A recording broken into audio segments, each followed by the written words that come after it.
Ethiopia rejects statement issued by the U.S. State Department as blanket condemnations. And Putin hails multifaceted cooperation of Africa with Russia.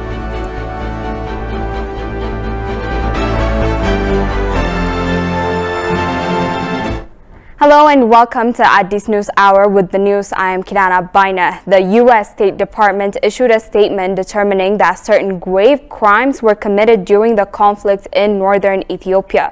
In a statement issued yesterday, Ethiopia, considering the report of the joint investigation by the Ethiopian Human Rights Commission and the UN Office of the High Commissioner for Human Rights, said the U.S.'s stance does not contain new findings. The statement said Addis Ababa does not accept the blanket condemnations contained in the statement and does not see any value in such a unilateral and adversarial approach. The statement by the U.S. State Department is selective as it unfairly apportions blame among different parties in the conflict. For no apparent reason, the statement appears to exonerate one party from certain allegations of human rights violations, such as rape and other forms of sexual violence, despite the clear and overwhelming evidence about its culpability, it added. The U.S. statement is inflammatory, it said, adding that whatever the intentions of the U.S. State Department, this statement will be used to advance highly polarized campaigns, pitting one community against others in the country. The Ministry of Foreign Affairs further underscored that this partisan and divisive approach from the U.S. is ill-advised. It underlined that as Ethiopia is implementing the peace agreement, such apportioning of blame is unwarranted and undercuts the support of the U.S. for an inclusive peace process in Ethiopia.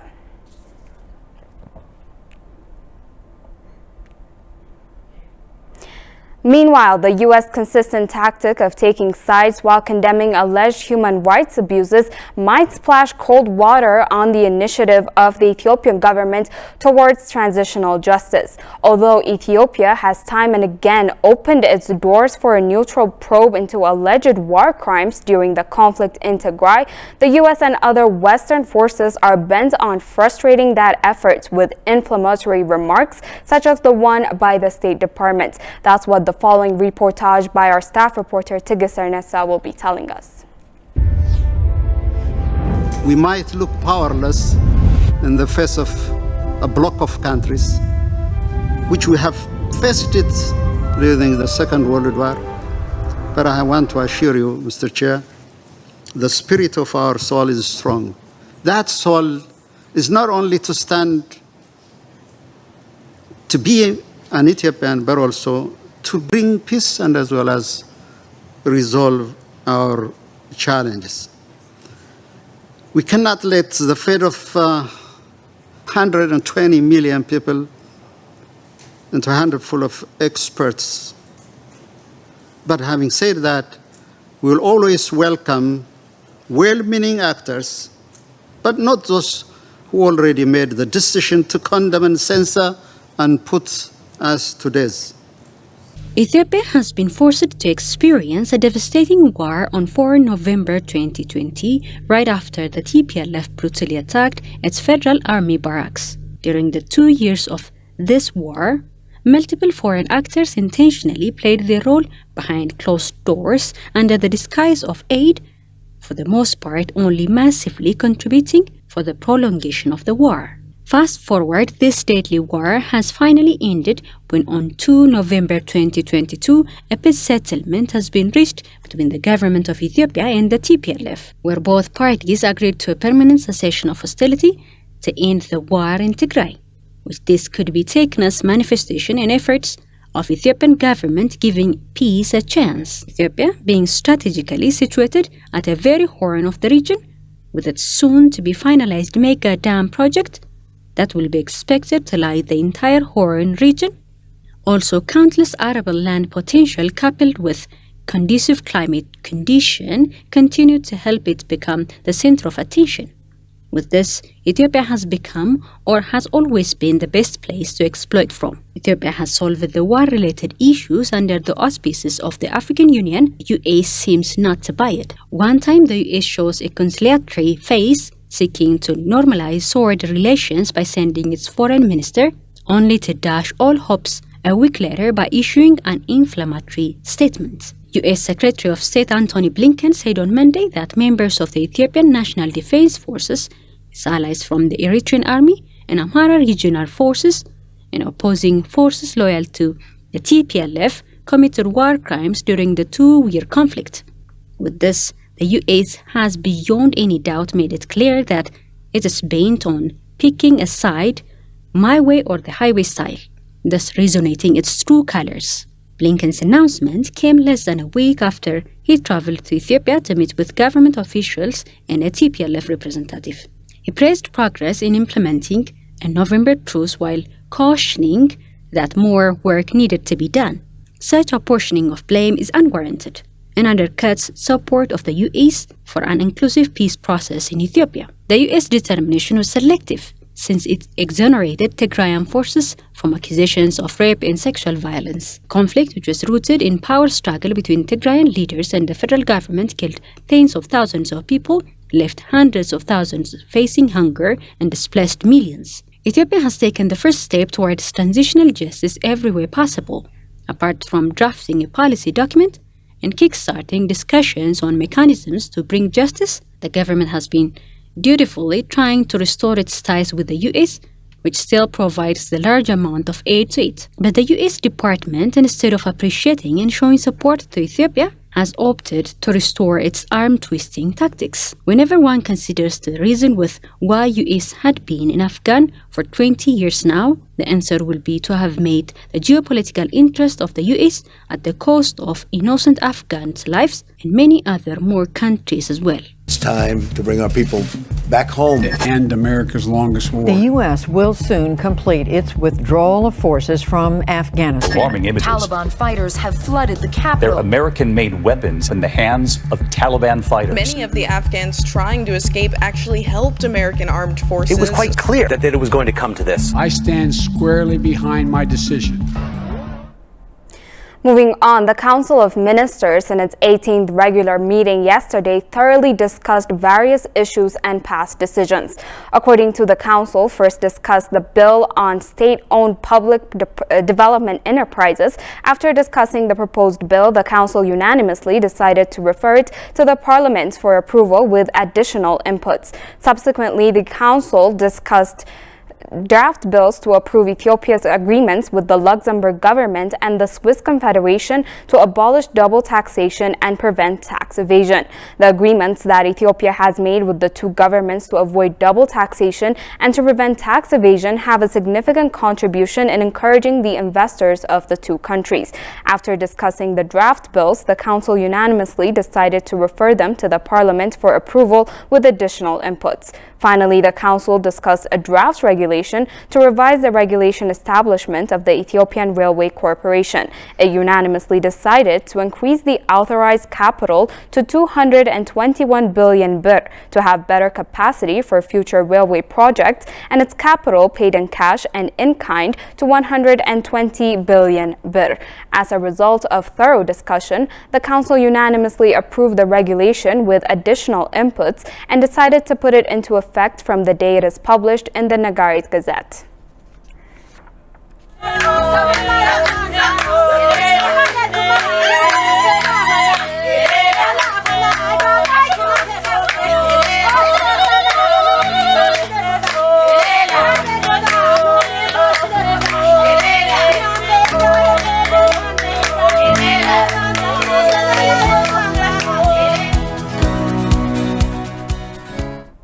Welcome back. You're watching Addis News Hour. Minister of Foreign Affairs Demeke Mekonnen has conferred with Yemeni Foreign Minister Ahmed Awad bin Mubarak. During the deliberations, Demeke Mekonnen briefed the Yemeni Foreign Minister on current affairs. Working to consolidate the peace process is a key priority of Ethiopia, he noted. Demeke concurrently emphasized the need to capitalize on the historical ties between the two countries that predicate not only on interest but also age-old people-to-people people relations. While underscoring the need to further bolster the multifaceted ties, the foreign minister urged Mubarak to work closely towards the reactivation of relations. Mubarak, for his part, said Yemen and Ethiopia need political consultations. He also said the government of Yemen will assist the government of Ethiopia to expedite the voluntary repatriation of Ethiopians in Yemen.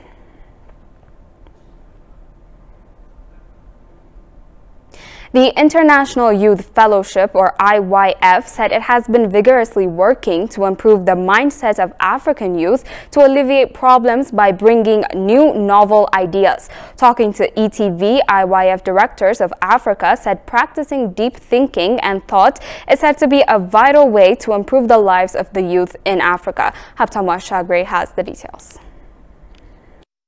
Youth accounts for over 70% of the total population in Africa.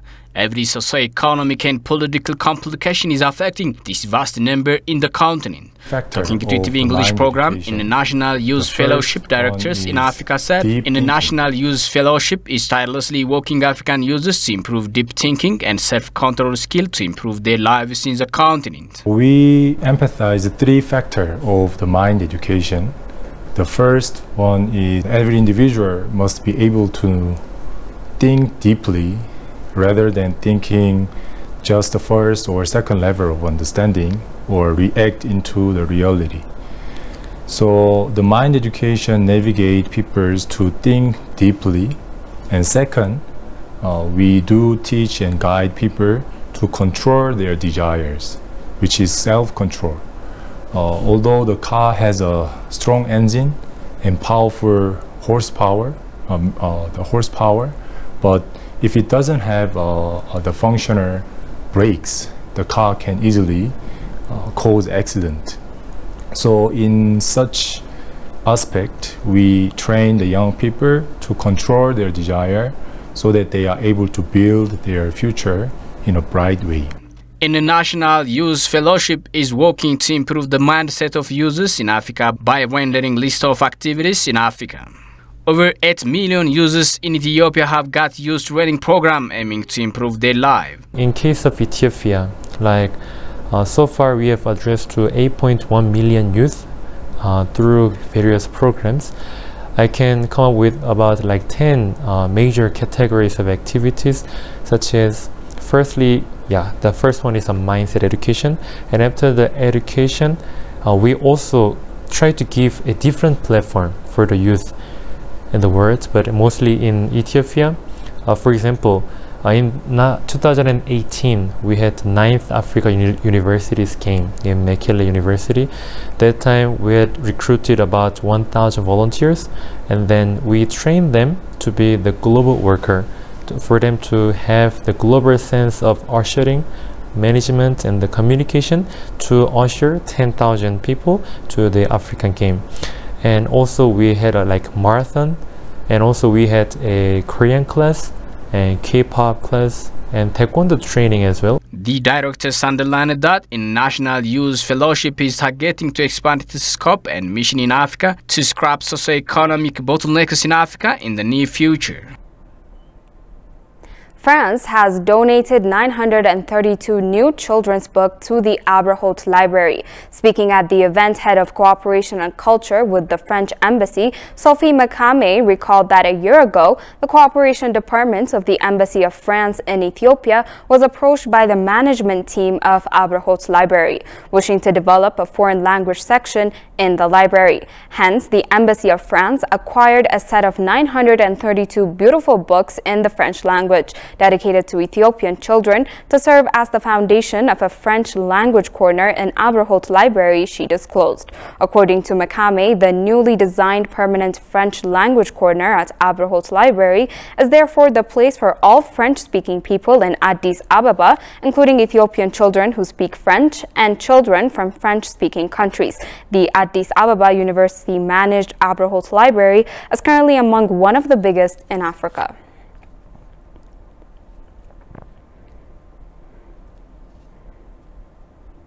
The renowned Ethiopian veteran environmental scientist and advocate and Champions of the Earth Award winner Tawalde Birhan Gebreegzabir drew his last breath at the age of 83 in Addis Ababa. Gebreegzabir was born on 19 February 1940 in a small village near Adwa town of the Tigray region of northern Ethiopia. The brother of renowned writer Sibhat Gebreegzabir, Tawalde attended Nigist Saba or Queen of Sheba Elementary School in Adwa from October 1951 to June 1955. The Right Livelihood Award of 2000 and the Champion of the Earth of 2006 are two of his awards for the exemplary effort he put into environmentalism. Kasao Janni takes us through the life and career of Tawalde Gebreegzabir.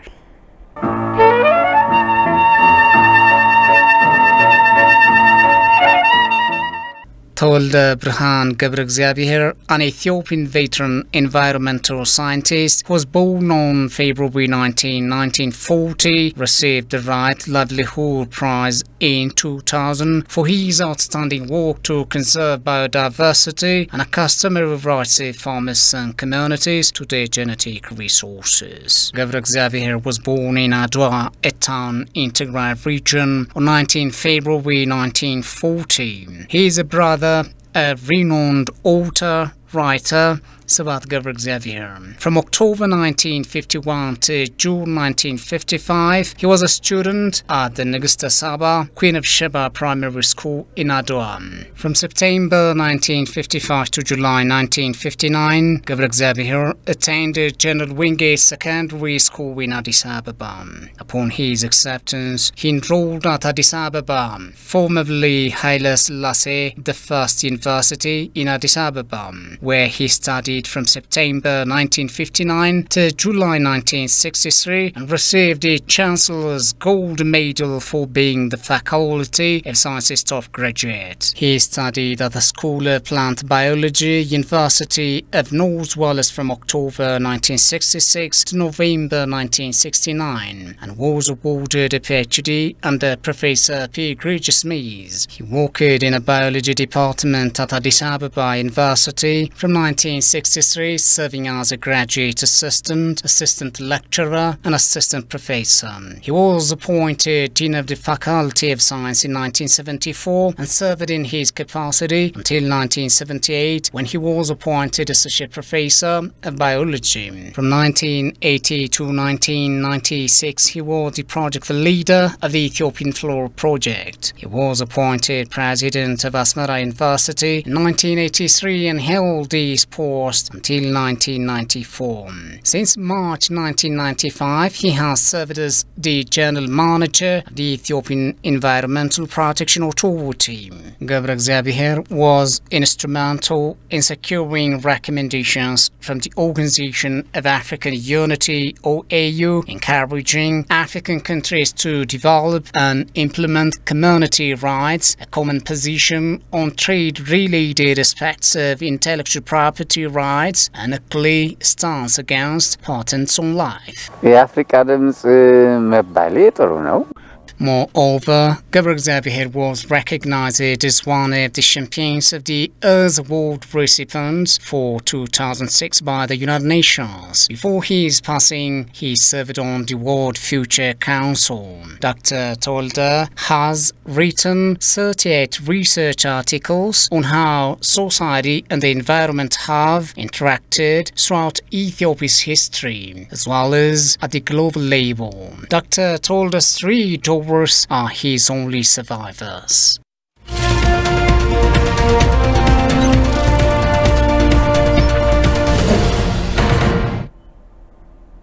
The African Union Development Agency says supporting micro, small, and medium enterprises is crucial to enable the economy in Africa to grow much faster in a sustainable way. The AU Member States Stakeholder Engagement Summit for the 100,000 Micro, Small, and Medium Enterprises project took place in Addis Ababa to discuss its implementation and raise African GDP. Kasao Janni once again with more from the Ethiopian News Agency.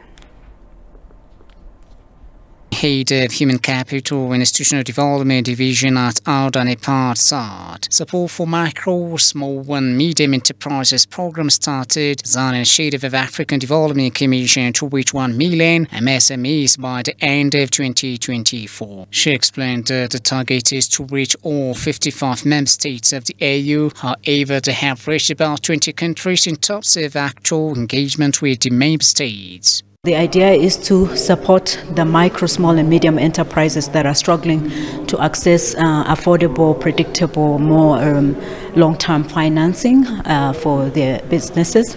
It's also to train them on understanding better how to do business in terms of equipping them with knowledge on business and entrepreneurial skills, upskilling them in those spaces, and also creating a platform for them to network with each other. Assistant Permanent Secretary of the Ministry of Industrial Development, Mauritius, on his part said it was a great opportunity for all African countries of the AU member states and Nepal to be participating and committed in this initiative to promote the growth of MSMEs in all the continent. The SMEs, as you are already aware, contribute a lot in employment and in the GDP of each individual country that represent Africa. So promoting them, helping them, upholding them is a must to each institution, public and private sector institution, to uplift and to help grow those SMEs so that the economy can grow much faster and in a sustainable way. Senior Partnership Manager at a freelance based in Abidjan, Nigeria, on her part said that MSMEs contribute directly to job and wealth creation in various countries. When we talk about MSMEs, their role in building a national economy and by extension the African economy cannot be overemphasized. They contribute directly, to job creation and wealth creation in the various countries. However, we see that these MSMEs face different challenges, ranging from capacity building, access to funding, access to markets. The African Union Development Agency NEPAD, Al Danipart 100,000 MSMEs initiative is aligned with the African Union Agenda 2063, which aims at building a prosperous Africa based on inclusive growth and sustainable development. The initiative aims at supporting MSMEs in a continent with access to finance, capacity building, networking, introduction to new markets and procurement opportunities. Russia expresses readiness to supply its grain to African countries in great need at no expense if the current deal expires with no extension. The remark came while President of the Russian Federation, Vladimir Putin, addressed the International Parliamentary Conference underway themed Russia-Africa in a multipolar world.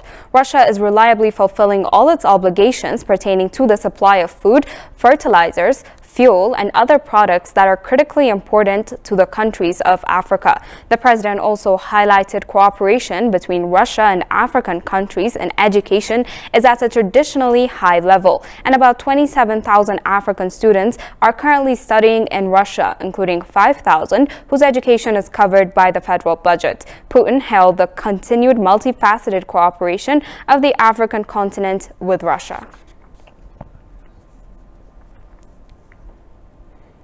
And finally, the serious effects of climate change is heating the planet faster than expected. That is according to a panel of UN climate scientists which just established its latest report. Commenting on the release, UN Secretary Antonio Guterres said the world needs to act faster. Shagoy Mata brings us up to speed. Extreme weather has been hitting the world hard for decades now, with catastrophic consequences: heat waves, droughts, storms, floods, and melting Arctic ice. All this time, scientists and UN experts have been calling to limit the speed of global warming. Today, they are sending a familiar message: time is crucial. Humanity is on thin ice, and that ice is melting fast. As today's report of the Intergovernmental Panel on Climate Change, IPCC, details, humans are responsible for virtually all global heating over the last 200 years. The rate of temperature rise in the last half century is the highest in 2,000 years. Concentrations of carbon dioxide are at their highest in at least 2 million years. The climate time bomb is ticking. That is why rich countries are being asked to become climate neutral by 2040, which means they need to reach their CO2 goals even faster than planned. What happens in the rest of the decade is extremely important. One problem is that a lot of money is still being spent on fossil fuel extraction and not on curbing climate change. The current amount needs to be increased by 300 to 600%. Yes, there is hope. The UN experts say they have the necessary scientific knowledge to limit climate change. The financial backing is also there, at least in theory. They just have to be used in the right place. Now let's recall the top stories once more before we go. Ethiopia rejects statement issued by the U.S. State Department as blanket condemnations.